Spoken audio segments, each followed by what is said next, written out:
ஓம் ஸ்ரீ குருப்யோ நம வக்ரதுண்ட மகாக்காய சூரியகோடி சமப்பிரப நிர்விக்னம் குருமே தேவ சர்வகாரிய சர்வதா.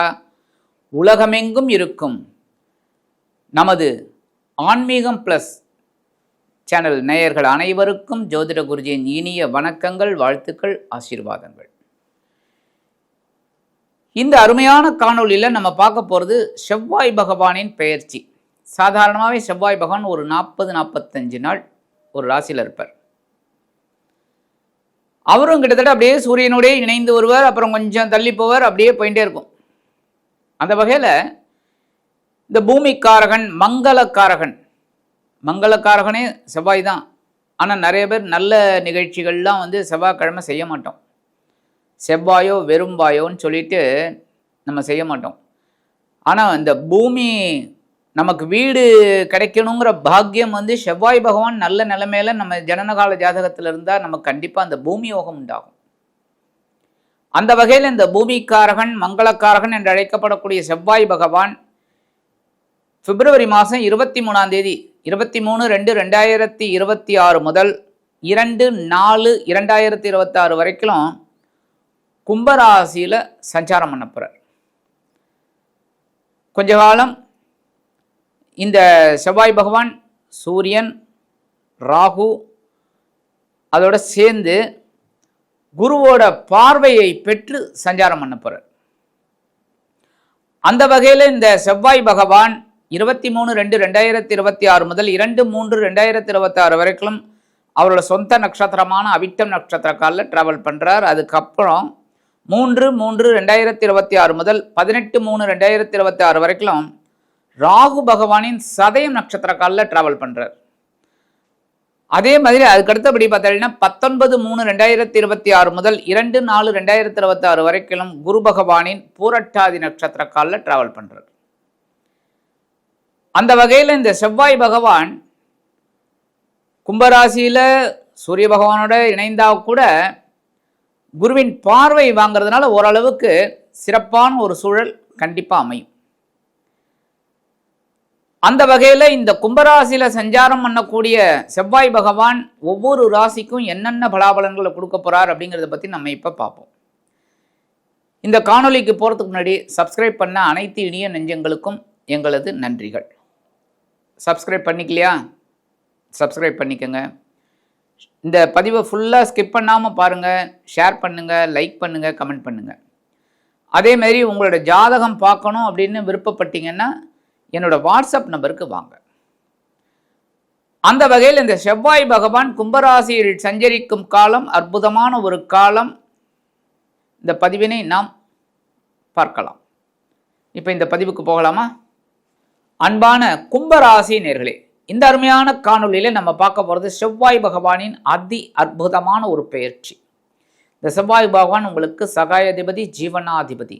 இந்த கும்பராசி நேயர்கள் எல்லாருக்கும் பார்த்திங்கன்னா இல்லற வாழ்க்கை கொஞ்சம் ப்ளஸ் ஆர் மைனஸாக இருந்தாலும் அவங்க எடுத்த காரியமே அவங்கள ஒரு உயர்வான நிலைமைக்கு கொண்டு போகும். அவங்களோட முயற்சிகள் சாதகமாக இருக்கும். ஜீவன விஷயமாக உத்தியோகம், தொழில், வியாபாரம் எதாக இருந்தாலுமே அவங்க ஒரு கண்ணும் கருத்துமாக வேலை செய்யக்கூடிய நபர்கள் கும்பராசினியர்கள். கும்பம் போல் உயர்ந்து நிற்க வேண்டும் அப்படின்னு நினைக்கக்கூடிய ஒரு அம்சம் இந்த கும்பராசினியர்களுக்கு எப்போவுமே உண்டு. அதுக்காகவே அவங்க அதுக்கு உண்டான வேலைகளை செய்வாங்க. அதுக்கேற்ற மாதிரி கண்டிப்பாக அவங்களுக்கு பார்த்திங்கன்னா சொத்து இருக்கும், வீடு, மனை, வாகனம் கண்டிப்பாக இருக்கும், இல்லாமல் இருக்காது. நீங்கள் கேட்கலாம், வாகனம் எல்லாரும் போய் வச்சுருக்காங்க சுவாமி, மேஷத்துலேருந்து மீனம் வரைக்கும் வச்சுட்டுருக்காங்க, அப்புறம் என்ன இதுன்னு. வாகனத்தை விட்டுருங்க, வீடு 90% கும்பராசினியர்கள் சொந்த வீட்டில் தான் இருப்பீங்க. இல்லை அப்படின்னா வாங்கிடுவீங்க. ஏன்னா அதுக்கு உண்டான உழைப்பு உங்ககிட்ட இருக்குது, உழைக்கணும். ஏன்னா உங்கள் ராசிநாதன் சனீஸ்வர பகவான் உழைச்சா கைவிட மாட்டார். அப்புறம் ஆக இந்த கும்பராசி நேயர்களுக்கு இதுவரைக்கும் இந்த செவ்வாய் பகவான் எங்கே இருந்தார் பார்த்தீங்கன்னா உங்களோட விரயஸ்தானம் அப்படிங்கிற 12ஆம் இடத்துல இருந்து ஏகப்பட்ட செலவுகளை வச்சார், புனித பயணங்களை ஏற்படுத்தி கொடுத்தார், உத்தியோகத்தில் இடமாற்றத்தை கொடுத்தார், தொழில் வியாபாரத்தில் ஒரு சில மாற்றங்களை கொடுத்தார், சொத்து சுகம் கிடைச்சிது, அதேமாரி விலை உயர்ந்த பொருளை வாங்கினீங்க, எல்லாமே நல்லபடியாக இருந்தது. ஏன்னா மங்களக்காரகன். இப்போ விரயஸ்தானத்தை விட்டு விலகி எங்கே வரப்போறார் என்பதே உங்கள் ஜென்மராசிக்கு வரார். எப்போவுமே செவ்வாய் வந்து உணர்ச்சிக்காரகன், இரத்தக்காரகன். ஆக இந்த செவ்வாய் உங்கள் ஜென்மராசிக்கு வரார் அப்படிங்கும்போதே ஏற்கனவே அங்கே ராகு உட்காந்துருக்கு. ராகு வந்ததுலேருந்தே கொஞ்சம் டென்ஷன். இப்போ செவ்வாயும் அங்கே சேர்றார். அப்போ நீங்கள் கேட்கலாம், அப்போ டென்ஷன் அதிகமாகுமா சுவாமி? அதிகமாகும், ஆனால் சமாளிப்பீங்க. சர்வ வல்லமை உங்களுக்கு இருக்கு. ஏன் அப்படின்னா குருவோட பார்வை 9ஆம் பார்வை அங்கே விழருது. ஆக ஒவ்வொரு விஷயத்திலையும் நீங்க கேர் எடுத்து கவனமா செஞ்சாலே உங்களுக்கு வெற்றி கண்டிப்பா பண்ணுவீங்க. ஆக இந்த ஜென்மராசிக்கு வரக்கூடிய செவ்வாய் பகவான் ராகுவுடன் இணைந்தாலும் குருவின் 9ஆம் பார்வையை பெற்று சஞ்சரிப்பதால் அற்புதமான ஒரு முன்னேற்றம் கிடைக்கும். ஆனால் உடல் ஆரோக்கியத்தில் கவனமா இருங்க. இதில் நான் வந்து எந்த இதுவும் கிடையாது, காம்ப்ரமைஸே கிடையாது. அதே மாதிரி பேசுகிற வார்த்தைகளில் கவனமா இருங்க எப்பவுமே. ஏன்னா நாக்கு உணர்ச்சிக்கு அதிகம். கரெக்டா? உணவு எது ஸ்வீட்டு, எது காரம், எது துவர்ப்பு, எல்லாமே இந்த நாக்குக்கு தெரியும். அது மாதிரி தான் பேசுகிற வார்த்தை. பேசுகிற வார்த்தைக்கு எதுவுமே கிடையாது, பலம் அதிகம். ஆக பேசுகிற வார்த்தைகளில் கவனமா இருங்க. வாகன பயணங்களில் கவனமா இருங்க. எடுக்கிற காரியங்களில் கவனமா இருங்க.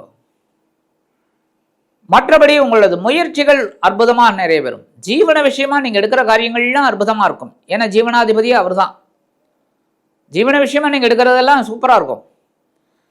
அதுமாதிரி இந்த நேரத்தில் வீடு வாங்கணும் அப்படின்னு நினைக்கிறீங்க. சரி, வாங்குறதா வாங்குகிறோம், பிரம்மாண்டமாக வாங்கினா என்ன, தப்பே கிடையாது. ஏன்னா எல்லாமே இந்த பூமிக்கு நம்மளை வந்து பகவான் அனுப்பிச்சிருக்கிறதே சந்தோஷத்துக்கு தான். ஆனால் இந்த இடத்துல என்ன ஒரு ட்விஸ்ட்டை வைக்கிறான் தெரியுமா? நம்ம மனசு. ஏன்னா இந்த மனது தான், அதுக்கு தான் சந்திர பகவான். மனது தான் நம்ம ஆசையை அதிகமாகவும் கொடுக்கறது, கம்மியாகவும் கொடுக்கறது. இப்போ வீடு வாங்கணும், உங்களுக்கு என்ன தேவை அதை மட்டும் வாங்கினா முடிஞ்சு போச்சு. ஆனால் இப்போ பிரம்மாண்டம் அப்படின்னு வரும்போதே நம்ம என்ன பண்ணுவோம், கொஞ்சம் கடன் அதிகமாக வாங்குவோம். அப்போ இந்த கடன் சுமை தலையில் வந்து உட்காரும். கரெக்டாக? அதனால தான் கவனமாக இருக்கணுங்கிறது. வீடு வாங்குறீங்களா, கவனமாக இருங்க. உங்களுக்கு என்ன தேவை, அதுமாதிரி விலை உயர்ந்த பொருளை வாங்கணும். உங்களுக்கு என்ன தேவையோ அதை வாங்கிக்கோங்க.